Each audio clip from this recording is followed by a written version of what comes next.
Балдарды чоң бир белгисиз күч уурдап жатат деген ойдо. Мындай аз убакыттын ичинде көп балдардын жоголушу башка бир дагы мамлекетте Борбор калабыздагы кинотеатрлардын биринде 7 сааттуу тасманын жабык көрсөтүүсү болуп өттү. Кыргыз кино индустриясында биринчи жолу фантастика жанрындагы кино тартылып, ага Сүйүн Откеев режиссерлук кылган. Анын айтымында бул жанрдагы кино тартуу тажрыйбасында биринчи жолу болгондуктан бир топ кыйынчылыктар болгон. Аябай эле кыйын болду. Мен үчүн аябай кыйын болду. Башкасы үчүн билбейм. Себеби өзүңүз айткандай биринчи жолу тартылып атат. Буга чейин тартып көргөн эмес эч ким. Эгер буга чейин бирөө тартса барып сурамакпыз, кандай экен, эмне кылсак болот экен, кандай мындай нерсе көңүл бурса болот экен деп сурагандай эч ким жок.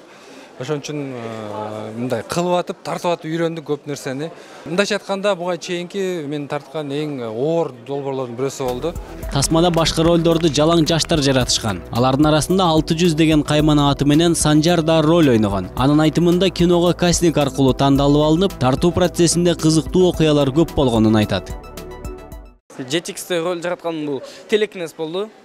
Өзүң оюң менен ошо оокаттарды, предметтерди мындай кыймылдатып жылдырыш керек. Аябай толкундандым. Эң биринчи комплекс аябай чоң болду. Уялып, керекчелерин аткара албай аябай кыйналдым. Тасма өспүрүмдөргө арналып тартылгандыктан көрүүчүлөрдүн көпчүлүк пайызын жаш жеткинчек балдар түздү. Ал эми белгилүү актрисалардын бири Шайыр Касымалиева аталган фантастикада роль жаратып, Тасманы көрүүгө ашыгып турган чагы. Меники эми аябай деле чоң образ болгон жок. Кичинекей эле роль, бирок бир жакшы сөз бар, кичинекей роль болбойт, кичинекей артист бар депчи. Ошондуктан мектептин директорун ойногом.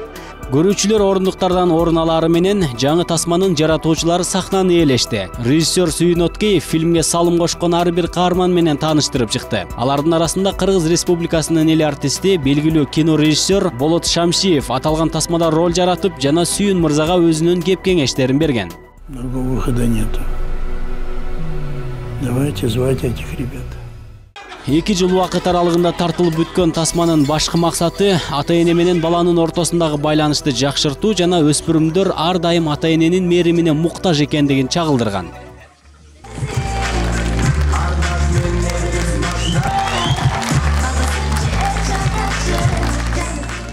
Мен бир нерсени эстедим. Мен бир жакын инимдин баласы ушу 4-класста окуйт. Ошол Человек-паукту көрүп, жөргөмүштү таап өзүн чактырыптыр да. Анан ишип кетип больницага жеткизишкен да. Балдарга канчалык влиять этет ушул киночу.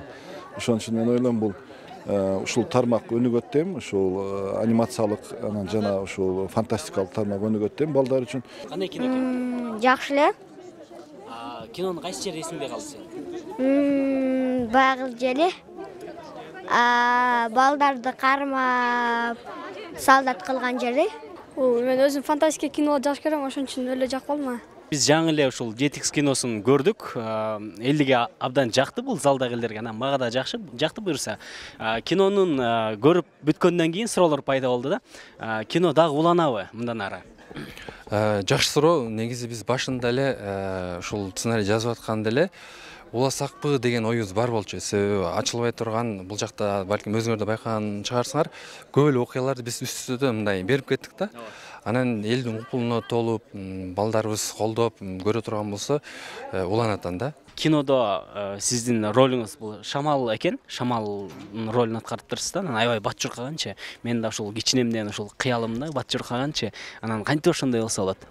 Анын үчүн жөн гана фильмге актер болуп катышыбыз керек. Сизде мындай өзгөчөлүк бар окшойт, Мен биринчи бар десем болот. Жашоодо да ушундай бат журкап мындай шамалдай жүрөсүңөрбү? Десек болот. Азирет Осмонов, Алтынбек Сакиев, Таң Манай берүүсү.